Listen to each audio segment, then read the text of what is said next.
Bon, je crois que comprendre ngeen mu ngi gisee léemu yi et puis le fait que je me retrouve dans de nouveaux studios ou bien un nouvel studio, ça dépend. De toute façon, facile est français, mais français n'est pas facile.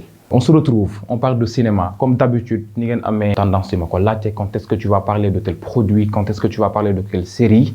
On a besoin de savoir les significations derrière ces tableaux, ces couleurs, ces choix de plans et trucs. Le moment est venu et cela ne se retrouve que sur Urban SN avec Bambara Soul Cinéma toujours. Et on va parler de Hair Lover.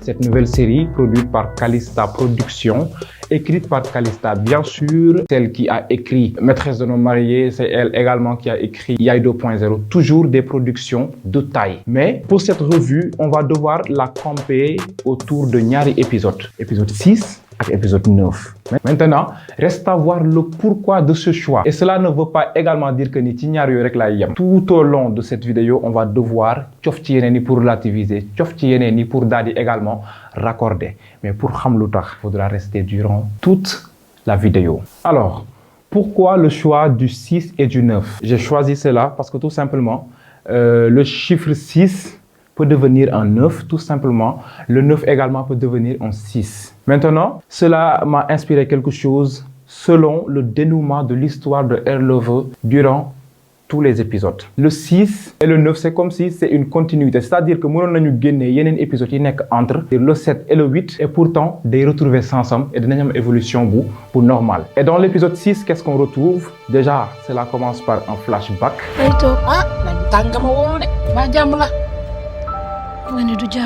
C'est elle qui était en situation de faiblesse, en situation de pauvreté comme on peut dire. C'est elle qui avait besoin d'aide. Seexandoowam bi lu mu ko ëppale woon bëriwul mais teewul elle avait le sens du partage.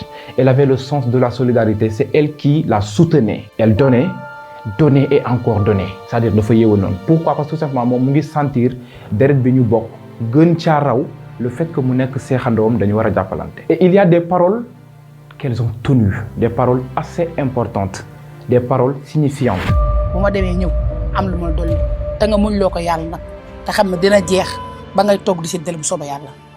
man séddale ndax loolu dina am ci àddina xanaa sama ginnaaw lay doon de waaye jàppal ni bis bu loolu amee bu ma tabaxee yaay dëkk ci kaw maay dëkk ci suuf. lan la ko Seynabou wax? Seynabou def ko ne lu mu am dama koy bokkoo ak yow. Rus naa yore yow nga soxla te duma la ko jox. Tu vois? te yàlla baax na bés dina ñëw di nga séddale. Un jour viendra, tu deviendras prospère et tu vas partager. Instant boobu noonu. Certes ñu ngi woon ci même âge bi, elles avaient le même âge, mais elle était beaucoup plus dans la position où c'est elle qui apporte de la vie dans la vie comment elle s'appelle encore? Dans la vie de l'autre en tout cas. Je m'en fous. On va au niveau de la continuité. Bi mu demee di dajji condamné pour yóbbul ko ko. Qu'est-ce qu'elle a dit là-bas? waaye ku ne fees na. li si nekk defe naa mën na lu ma ko doy. ah sama yaay de moom am na lu mu jëndee lan ak armoire. sa tante moo toll diggante te rus naa di jënd lal ak armoire bu bees si situation bi mu toll dama ko yëkkati nag jox ko ndax mu am ci lu mu jàpp. ah yooyu kooku nga xam ni dafa bon dafa soxor maanaam yow rek la bañ. Quand Fanta est venue lui dire non, cela n'en vaut pas la peine. Pourquoi? Parce que tout simplement elle est mauvaise. Et pourtant elle avait raison. Mais nanguwul loolu. ku méttoo ko de te nga jënd la rek armoire. bis bu ma déggatee nga génn lu mel ni sa gémmiñ dama lay rey bul fàtte ni man ak sa tante ay seex lañu yow ak Seynabou ay doomu ndey ngeen. def ko xas recadré ko et puis cela nous a appris que ni elle était beaucoup plus à cheval au niveau des relations humaines. Elle était beaucoup plus ancrée sur les valeurs et quelque chose comme ça, des trucs. mu wax kii ne ko rus naa di jënd armoire ak lal alors que sama seexandoo mu ngi fee nekk en besoin. Et durant bi ñu génnee flashback bi déroulement bi yëpp c'était loolu la doon wone. J'aime bien le choix de toujours nous mettre dans des flashbacks. Alors là c'était le 6, une tendance posée, une tendance comme ça. Et on vient au niveau du 9, la tendance se renverse. Déjà, le chiffre 9 est supérieur. Il y a évolution, il y a échelonnement. La situation a changé, la tendance s'est renversée. Et celle qui aidait s'est retrouvée, autant pour moi, dans une situation où c'est elle qui a eu besoin d'aide. Reste à voir si il y aura reconnaissance. Reste à voir s'il y aura colère.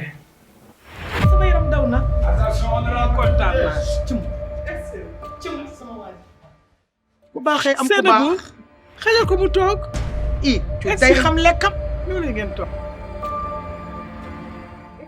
waaw waaw te muy dëkk xuusal ñaaj toog waaw waaw cuuj day xam lekkam laaw la cat Est-ce que dina fay naar bi xoromam? Non, fayul naar bi xoromam. D'où là où on a beaucoup plus appuyé sur le renversement de cette tendance. Le goredi, le badola comme on dit. Parfois on a tendance à dire ki badola moom mooy ki nga xam ne amul. Mais man je me dis que ki badola moom mooy ki ñu daan defal mu dem ba jamono soppeeku nanguwul defal ka ko daan defal. Moi c'est ce que j'appelle badola. Ci épisode 6 bi. Quand elle disait que bés dina ñëw ba nga séddale. Et pourtant oui bés ñëw na ba mu war a joxe ay billets mag. bii ma yor nii borom nee na man naa ci insister bu baax nee na doomi ndayam seexandooram bëgg ko nag ci biir xolam. tubarkalla ajaratu Rokhaya Faye. mais ki la ñaanaloon loolu bés dina ñëw nga séddale doon la defal doon la assurer sa ay dépenses. Permettre la ba yow devant la société kenn mënu la xamal cere ja nga doon baxal di ko lekk wala soomi ba nga doon baxal di ko lekk nëbbal la sa sutura boo demee bay joxe billet mag d'autant plus que mu soxla ko est-ce que kooku gënu ko yelloo ak ñeneen ñu koy defal ci ngistal. Quand la tendance s'est renversée, elle n'a pas voulu aider. C'est pourquoi j'ai choisi le chiffre 6 et le 9 tellement que c'est symbolique. Je ne sais pas si c'est également le choix de soit la scénariste ou bien le choix du réalisateur, mais c'est tombé à pic et j'aime. Après bon, je ne peux pas un peu entrer dans les détails, sinon ce sera un peu trop tiré et truc, mais j'ai tellement hâte de vous parler également du choix des couleurs, du choix également des noms de famille et tout, parce que tout compte, c'est-à-dire dans cette série, d'après moi, ma vision. Maintenant, ci lan lay ñëw moom mooy les couleurs. Pourquoi le choix de telle couleur? Mais ce sera pas ci ñëpp, mais ci juste quelques-uns. Et au fur et à mesure ñuy def ay revues, ay analyses et tout, dinañu mën a laal personnage bu nekk. Mais aussi pourquoi également le choix des plans pour chaque lieu. Ak lan lay symboliser. C'est important d'en parler. Commençons par Khadr par exemple. Le genre de couleurs qu'il a l'habitude de mettre. Des couleurs sobres, ay couleurs yoo xam ne c'est un peu des couleurs qui font appel à la douceur, au calme, d'accord? Tout simplement pour symboliser son caractère, c'est-à-dire ses caractéristiques. Moom nan la mel, c'est quel genre de personne. Khadr même buy xuloo, c'est comme si mënul xuloo. jur rek dafa def yaay. boo bëggee doon yaay da nga koy liggéey. Toi tu passes tes journées à démolir les petites. Psychologiquement elles sont au plus bas. Et quand moi je prends l'initiative de les sortir, tu joues ay affaire de autorité di ma laaj fan laa yóbbu xale. Est-ce que ça va? li ngay wax dafa sori te laajuma la loolu. fan nga demoon ak ñoom laa la laaj.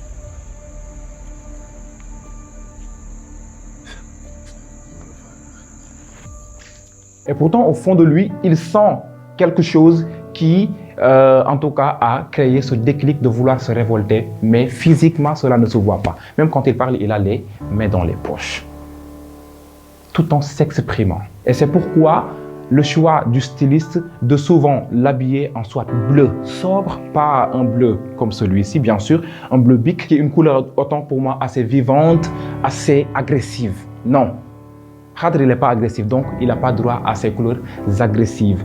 C'est pourquoi d'habitude ñu koy solal ay rouge bordeaux boo xam ne bu sombre bi la, bleu bu sombre bi, parfois surtout au niveau du deuxième épisode où il était habillé en beige. Il n'y a pas une couleur beaucoup plus signifiante que le beige pour symboliser ce qui est en tout cas neutre, ce qui est calme, ce qui est doux. Après le beige, c'est tout simplement la couleur bleue.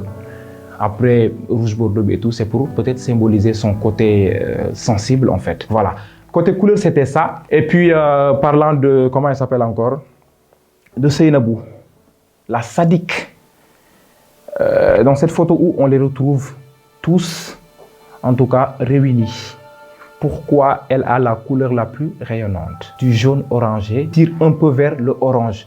Même avec la lumière du shooting, on l'a maintenue au niveau d'elle pour que mu gën a lumineuse parmi tous ceux qui sont au niveau du shooting. Pourquoi? Parce que tout simplement, elle a cette rage de briller, je veux dire. Ba briller boobu noonu lu mu ko jaral moom moo waral elle a fait beaucoup de sacrifices, elle a fait beaucoup de mal pour en arriver là. Et c'est ce que j'aime en Seynabou guys, c'est quoi? C'est que d'habitude, lu ñuy retrouver dans la vie des gens faux, des personnes fausses qui sont hypocrites mais qui ne s'assument pas. Seynabou, elle s'assume. Et c'est pourquoi là, on la voit beaucoup plus rayonnante, beaucoup plus agressive. C'est-à-dire que wanul moom nëbbul ni mu mel, contrairement à Lamine, le mari de Halima. C'est ce que j'avais pour vous parler des couleurs. Après les couleurs, c'est là la ñuy ñëw les prises de plan. Pourquoi bu ñu demee kër Khadr? On a tendance à utiliser des plans en mouvement, on a tendance à utiliser des gros plans pour wan ñu li nekk ci gàll bi et tout. Alors que bu ñu demee kër Latir, on utilise des gros plans, mais on a l'impression que ni non dañuy jël juste buntu bi nit ñi di ci feeñ. Et pourtant dañuy jël ba génne buntu yi, mais dañ koy serrer de telle sorte que bu ñu ko serré dañuy am impression que ni lee amul importance. Pour tout simplement symboliser leur classe sociale, le fait qu'ils sont dans la pauvreté, mais le fait aussi que fii ñu dëkk dafa xat. D'habitude, c'est les gens qui sont démunis, qui sont pauvres, qui ils ne sont pas arrivés au niveau du Guinée. Ouais. C'est ça, n'est-ce pas? Comme je vous le dis, facile est français, mais français ne sera jamais facile. Un autre choix par rapport à la prise de vue, c'est quand Khadr s'est révolté. Là, je vais parler de prise de vue, du plan également, du choix des couleurs. Pourquoi le blanc a été dominant? Parce que tout simplement, Khadr est arrivé à un moment où il a vu clair dans le jeu de Seynabou. ci li nga bëgg rek lay dox ndax amuma lu la gën. Ça, nekkoon na bàyyi di ma woo, ok? Et il fallait mettre de la lumière pour montrer cette lumière qui a jailli dans son esprit pour qu'il puisse reconnaître franchement le jeu de Seynabou. Mais aussi, bi ñu xuloowee ba pare, comment ils ont quitté la scène? C'était très symbolique, grave. Peut-être mën ngeen gis Khadr après, il est monté vers des escaliers dem et tout. Après Seynabou est sorti par la gauche. Et pourtant ñoom ñoo bokk néeg jëkkër ak jabar. Pourquoi bi ñu xuloo ba pare ànd ñu yéegandoo dem? Non. Khadr il est monté toujours dans la même interprétation du chiffre 9 qui symbolise l'évolution par rapport au chiffre 6.